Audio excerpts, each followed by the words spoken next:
누워서 쇼폰보다 몇 시간 날려버리고 원해서도 아닌데 습관처럼 폰만 들여다보게 되고 과연 중독일까요? 이 행동 딱 하나만 보면 중독인지 아닌지 알 수 있습니다. 도파민 중독이라는 이야기를 하죠. 도파민은 중독되는 거 아닙니다. 네, 도파민 자체는 중독이 아니라고 합니다. 그런데 내가 이 행동을 하고 있다? 이러면 문제가 심각해질 수 있어요. 해당되지 않는다면 그냥 지금처럼 마음 편하게 쇼폰 보셔도 됩니다. 만약 해당이 된다고 해도 걱정하지 마세요. 오늘 영상에서 쇼폼에서 자유로워질 수 있는 방법까지 아주 디테일하게 싹 다 알려드릴게요. 쇼폼 이대로 계속 봐도 큰 문제가 없는 걸까? 내가 쇼폼 중독인지 아닌지 딱 5초 만에 알 수 있습니다. 지금 5개의 체크리스트를 보여드릴게요. 그리고 내가 몇 개에 해당하는지를 체크해보세요. 5개 중에 3개 이상이라면 쇼폼 중독 성향이 가깝다고 볼 수 있습니다. 3개 이상이 된다면 중독인 걸까요? 남들보다 내가 의지가 약한 사람인 걸까요? 꼭 그렇지만은 않습니다. 중독은 뇌가 있으면 누구나 걸릴 수 있는 문제입니다. 나만 겪는 문제도 아니고 다른 중독과 달리 쇼폼, 즉 도파민 중독은 조금 더 쉽고 빠르게 정상적으로 뇌를 되돌릴 수 있으니까 너무 걱정하지 않으셔도 됩니다. 쇼폼 중독에서 자유로워질 수 있는 방법은 유튜브를 찾아보면 꽤 많이 나와 있어요. 한 20개가 가까운 방법을 다 해봤는데 매일 쉽게 실천할 수 있고 또 실제로 해보니까 쇼폼이 지겨워지거나 생각이 안 나게 한 핵심적인 4가지 방법만 알려드릴게요. 저는 이 방법으로 쇼폼을 자연스럽게 멀리하게 됐고 그러다 보니 집중력도 높아지고 밤에 잠을 더 잘 자게 돼서 만성피로가 좀 해결이 됐거든요. 여러분도 꼭 해보셨으면 좋겠어요. 쇼폼 중독의 시작은 언제나 손에 있는 스마트폰입니다. 우리는 습관적으로 인스타를 열고 유튜브를 켭니다. 그런데 왜 자꾸 스마트폰에 손이 갈까요? 바로 색감, 움직임, 소리 등의 자극이 너무 강하기 때문입니다. 중독 회로를 끊기 위한 첫 번째 방법은 아주 간단합니다.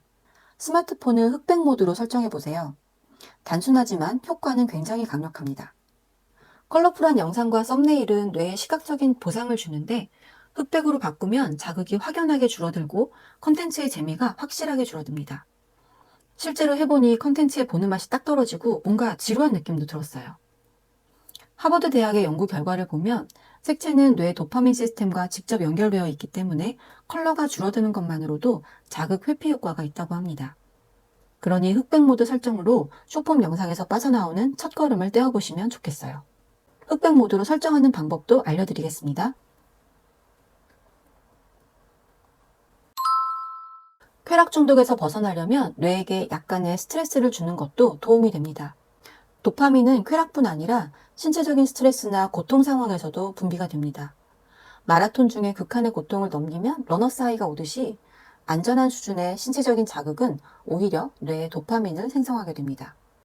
스탠포드의 앤드류 후버만 교수 연구에 따르면 차가운 물에 노출되었을 때 도파민 수치가 평균 대비 2.5배 증가하며 이 효과는 몇 시간 동안 유지된다고 밝혔습니다.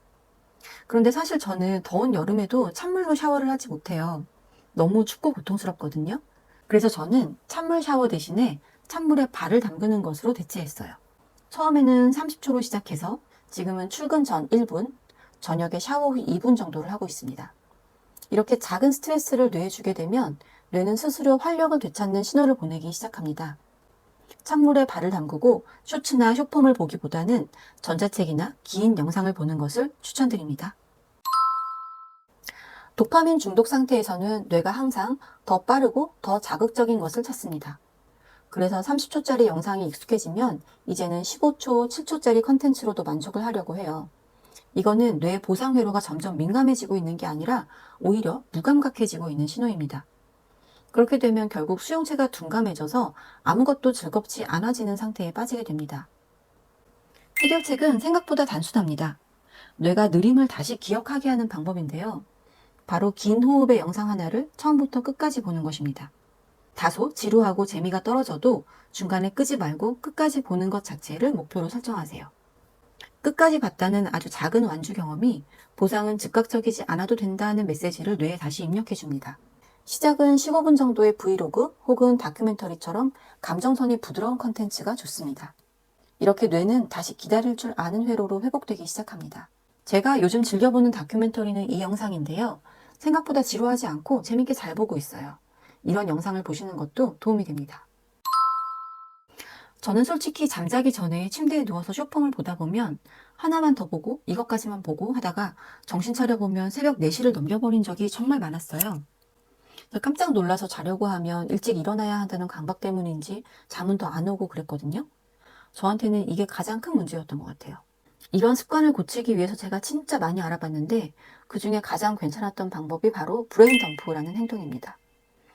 이 방법은 잠자기 전에 스마트폰을 하지 않고 지금 내 머릿속에 있는 생각을 그냥 막 종이에 써내려가는 것을 말합니다.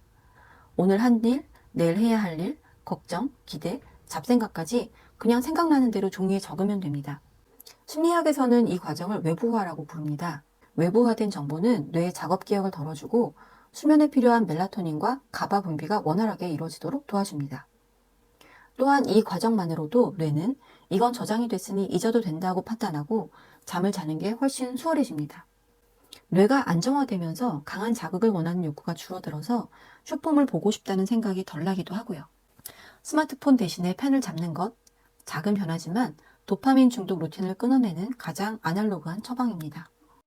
행복심리학자로 유명한 서은국 교수님의 저서 행복의 기원에서는 행복은 마치 아이스크림 같은 것이다 라고 말하고 있습니다. 금방 녹아버리고 곧 사라지죠. 그래서 행복은 크기가 아니라 빈도가 중요하다고 해요. 아무리 큰 기쁨이 오더라도 우리 뇌는 금방 적응을 해서 그 기쁨을 오래 기억하지 못합니다. 중요한 건 매일 내 일상에 아이스크림 한 입 같은 작은 기쁨을 얼마나 자주 넣어주느냐입니다.